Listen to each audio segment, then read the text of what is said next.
Et salut à tous mes petits cyborgs du betting, j'espère que vous allez bien. On se retrouve pour un nouveau numéro e-Gazette Flash Tennis. N'oubliez pas de vous abonner et de cliquer sur la petite cloche, surtout à côté du bouton, afin de recevoir une notification à chaque nouvelle vidéo pour n'en rater aucune. J'espère que vous avez été présents hier sur la Gazette, qu'on a déniché quelques pépites. Je vous avais prévenu de vous méfier du coréen qui était autour de 2,60, 2,70 et il a bel et bien gagné. Je vous avais dit que Bogdan devrait gagner le match. Elle a gagné.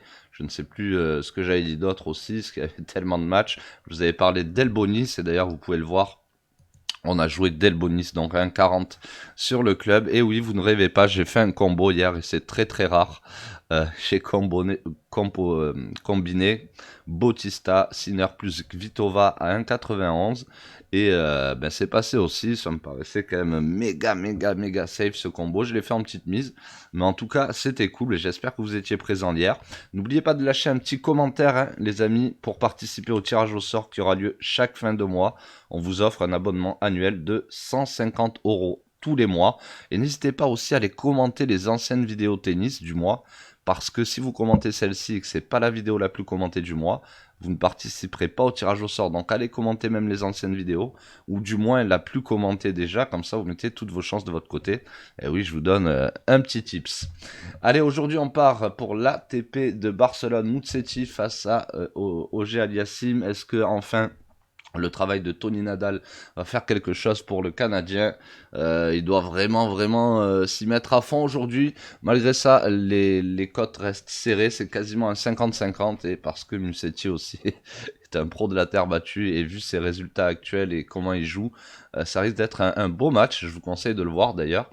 Il y a un élément important ici, malgré le 50-50, qui me ferait ne pas jouer Auger Aliassime, malgré qu'il se doit de gagner. C'est un petit peu comme hier, je crois que c'était Goffin face à Herbert, si je dis pas de bêtises. Je vais aller vérifier en quelques petites secondes. Ouais, c'était Goffin face à Herbert, c'est ça. Et voilà. Et du coup, ça dépend aussi de la météo. La météo est pas en faveur de Aliassime, comme hier, elle n'était pas en faveur de Herbert. Et on voit hier, Herbert, il s'est pris 2-0, 2-7-0 assez sec. Donc c'est pour ça, en temps normal, s'il ferait très très beau et tout ça, je vous aurais dit pourquoi pas miser un petit Aliassime, mais là, méfiance tout de même. Je sais qu'il y en a beaucoup qui veulent jouer Aliassime, mais je vous dis méfiance. D'ailleurs, on le voit, hein, la cote a baissé. Méfiance à cause de la météo, ça risque de pas être pas aussi rapide que si la météo était bonne, malgré que ce soit assez quand même rapide à Barcelone. Donc voilà, petite mise en garde sur ce match. Autre mise en garde aussi, parce qu'on n'est pas là, c'est ma pré-liste, hein, mais je fais aussi des mises en garde, je trouve que c'est sympa pour vous. Manarino face à Ramos, et encore la cote de Ramos commence à monter, elle sera peut-être intéressante à force. Mais voilà, n'essayez pas de mettre ces petites cotes comme Ramos dans un combiné face à un Manarino qui, ok d'accord, est dégueulasse sur terre. Mais bon, si Manarino est dans un bon jour et Ramos un petit peu moyen, il peut se passer quelque chose. Surtout que Ramos n'est pas exceptionnel non plus. Donc ici, voilà, évidemment, Ramos favori, hein, évidemment, il risque de gagner, mais je pense que le risque n'en vaut pas la chandelle. La cote est à 1,28. Je pense que à partir de 1,33 et au-dessus, il faut commencer à se poser la question. Parce que oui, je vois bien Ramos gagner quand même 3 fois sur 4 ce match.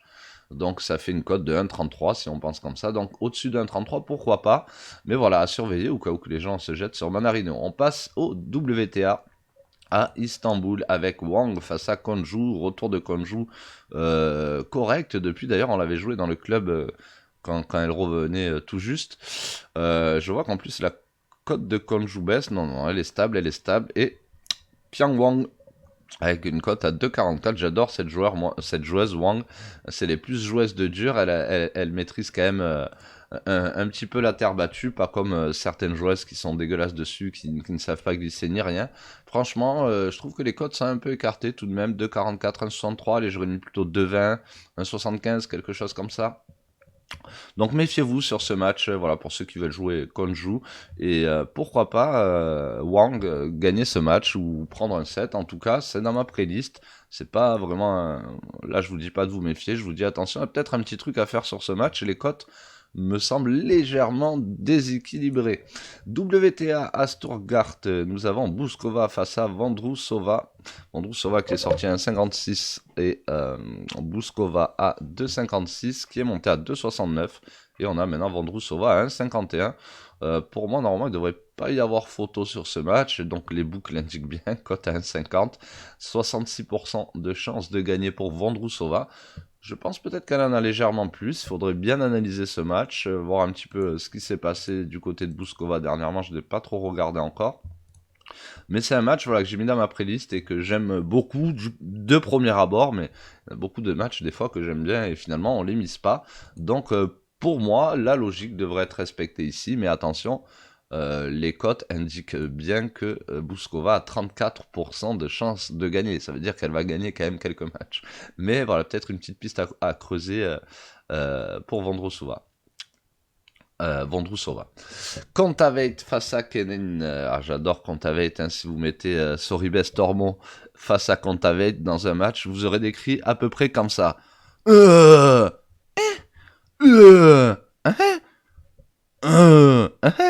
Voilà, c'est un petit contraste. Ils sont des cris très spéciaux. Kontaveit face à Sofia Kenin qui est dans le couscoussier depuis cette année. Personnellement, j'aime bien Kontaveit, je suis très très fan de cette joueuse et je vois que la cote monte beaucoup, peut-être s'attendre à enfin une réaction de Sofia Kenin. Ce qui peut être logique, hein, elle doit réagir au bout d'un moment. Elle maîtrise quand même la terre battue, Sofia Kenin. Mais voilà, la forme de Kontaveit, l'assurance de Kontaveit en ce moment me paraît excellente. Ça peut être un match, voilà, comme Vondrousova, qui me titille bien. Et surtout qu'ici, c'est assez excellent parce que la cote est sortie vers les 1,52. Elle est tout de suite montée vers 1,60. Elle s'est stabilisée, elle est montée à 1,70, redescendue à 1,63. On pourrait parler d'un ATH, donc le niveau le plus haut atteint de 1,73, donc pour Kontaveit.